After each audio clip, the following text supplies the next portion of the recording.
Pour la nouvelle génération militante du continent, c'est cette image, enflammant les réseaux sociaux à l'été 2017, qui a rallumé les braises contre le franc CFA. À Dakar, l'activiste franco-béninois Kémy Séba brûlait un billet lors d'une manifestation contre le rôle de l'ancienne puissance coloniale. Mais la révolte contre la monnaie a connu dès le milieu des années 50 une histoire tourmentée.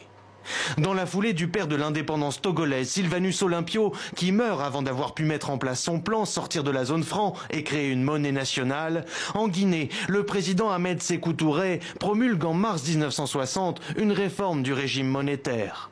La réaction de la France ne se fait pas attendre.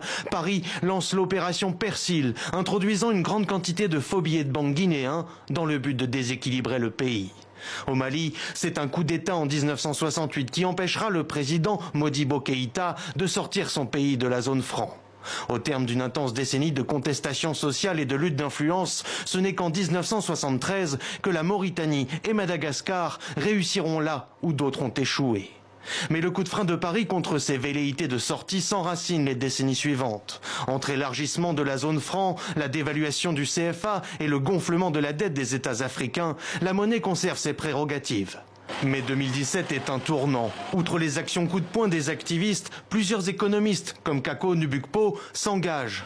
La lutte contre le franc CFA trouve un regain de mobilisation et la société civile enchaîne les manifestations, comme ici au Sénégal ou encore au Burkina Faso. En juin 2018, le collectif 7 minutes contre le CFA lance un clip sans équivoque. Au vu des réactions ces dernières heures des militants, pas sûr que la réforme du franc CFA mette fin à 70 années de contestation.